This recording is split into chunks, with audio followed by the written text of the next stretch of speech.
Guys, I think Blake Lively just leaked the names of the two other actresses who were uncomfortable with Justin Baldoni, and you are not going to believe it. In Blake Lively's amended complaint, Blake Lively mentions that there are two other unnamed actresses from the set of It Ends With Us that can corroborate the same story, basically saying that Justin Baldoni is a very, very bad man. But did Hollywood Reporter just expose their names? I recently went back to Blake Lively's original lawsuit, and she said something interesting. She says, quote, concerns she raised about Baldoni and Jamie Heath were not only for herself, other female cast and crew, some of whom also had spoken up. Blake Lively is facing a mounting controversy after being accused of spreading false information about two actresses in connection with Justin Baldoni. Sources claim that Lively, famous for her roles in Gossip Girl and A Simple Favor, intentionally leaked misleading names to shift attention or manipulate the narrative surrounding Baldoni. Although the reasons behind her alleged actions are still unclear, the revelation has ignited intense discussions in Hollywood, with fans and industry insiders questioning the veracity of the claims. Blake Lively did put out an amended complaint basically stating that there were two other actresses that were unnamed. By the way, that's very important to hear this.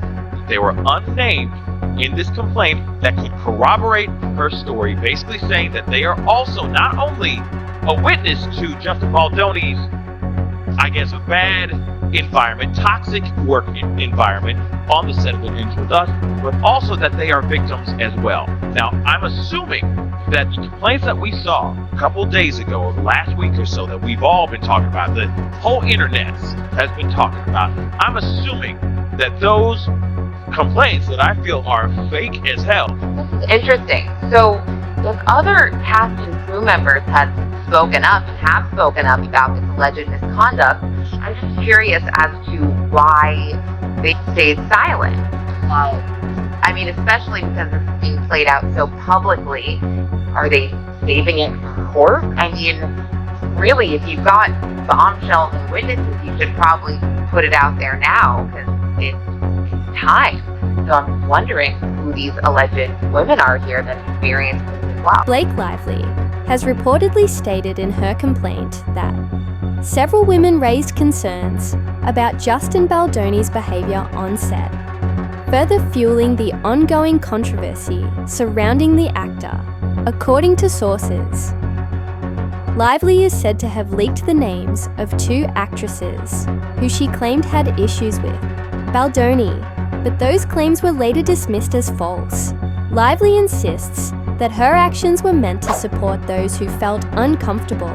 However, critics argue that spreading unverified information could harm reputations without concrete evidence. So she filed an amended complaint that is 141 pages long. She added 48 pages to her initial complaint that she first filed back in December. The big bombshell here, according to Blake Lively, is that there were other women on the set who were also made to feel uncomfortable by Baldoni's alleged behavior. Blake Lively claimed in this new updated complaint that another female co-star who is unnamed in this complaint, that she actually reported this behavior to Sony, which was the distributor behind this film. Now, I have reached out to Baldoni's team. We have not heard back, but you see there that they say that he did not hold himself accountable after this was reported, and instead that he used a louder voice. It goes on to say developments in the ongoing legal battle between Blake Lively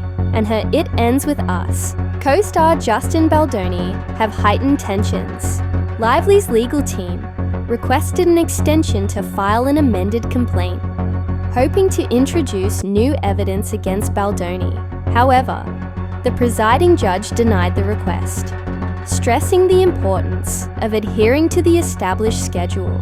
This ruling highlights the court's commitment to a timely resolution as both parties prepare for the trial, scheduled for March 9, 2026. The case has attracted significant public attention, with allegations ranging from misconduct to defamation, and both parties have been warned against discussing the matter publicly.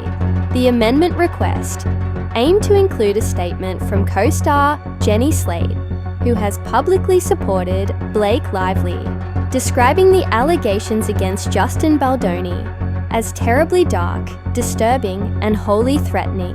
This development underscores the escalating nature of the dispute, with both parties preparing for the trial set for March. Well, Blake noted Lively has experienced yet another court loss. She wanted to amend her lawsuit against Baldoni, right? The judge said, okay, cool, you have until Valentine's Day, February 14th. Now Blake Lively's like, oh, hold on, wait a minute, we're not ready to do that. She was asking for an extension till March 5th. And then the judge just goes, why? She's like, Doug, I'm so easy, and I said so. And then the judge was like, LOL, yeah, no, I'll give you until Monday. Give you a couple extra days. You have until Monday. You don't have until March 5th. So now she has until this Monday, which is February 17th, to figure out what she's going to upload to the complaint. So initially there were rumors the amendment was to come with some sort of statement from Jenny Slate, who played Justin Baldoni's sister. Indicate that the two actresses named in the lawsuit are Jenny Slate and Isabella Farr, although they reportedly wish to remain anonymous. The amended lawsuit initially kept their names undisclosed, as they did not want to be publicly involved. However, when Blake Lively's claims were met with skepticism due to a lack of evidence, their names were revealed the following day. Or maybe Jenny was going to be some sort of star witness, with smoking gun, maybe she had something that she witnessed, she worked to the table, right? Well, then all the internet sleuths went and dug up the full interview that she did on the Anna Faris podcast, where she basically co-spun action for ex-boyfriend, which doesn't really make her a strong witness after all, which may possibly be why Blake is now asking extension, because when he was signing on the table, he's now volunteering. Now, that's all speculation, and those are all people's theories, but it kind of sounds plausible.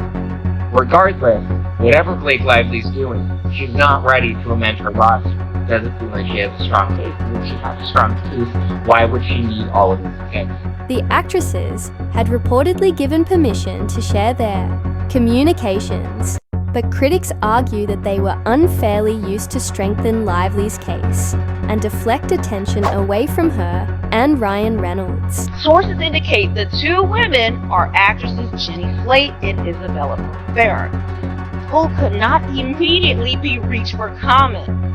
So it just goes into who they are. But what's crazy is they did not want to be named. So when her amended lawsuit dropped, everybody was like, what? They, like you just saying that other women felt uncomfortable, but they're not willing to share any of their information. They don't want to join the lawsuit. They don't want to be named. You can't share text, nothing. Like keep my name out of it. Obviously, people think the other two women are Jenny Slate and Isabella Farr. Something I cannot reconcile is Isabella Farrer's text message to Justin after she stopped filming with him. She literally says, "Thank you for making it such a comfortable set for me, my first film." You would just not say that. You would not use those words to your creepy director. You would use other words to kiss that. But she literally says, "Thank you for making it such a comfortable experience." It's so true. You would just not send that message. Or you would send another message that would be ass kissy too, but you wouldn't use the word comfortable. And safe. I believe she used the word safe. The other person who I really need to hear from is Jenny Slate, because I believe maybe all this other stuff is pointing towards her, that she was the other person. Right. Jenny Slate, I feel like, has the power to rule on this case. Yeah. Like, if she comes out and says, like, everything was fine, you know, says I was creeped out, or she says it was creeped out. No, I think even if she says I was creeped out, first of all, and this is the point a lot of people are making, listen, a guy being a little too woo-woo, maybe a little creepy, being uncomfortable is not the same thing as being completely harassed. And that is just, I think, what a lot of people will say, unless someone says he did X, Y, or Z. And it's fully over the line. Yeah. And I'm not saying that that's right, I'm just saying that's where we're at. Yeah, totally. Especially in this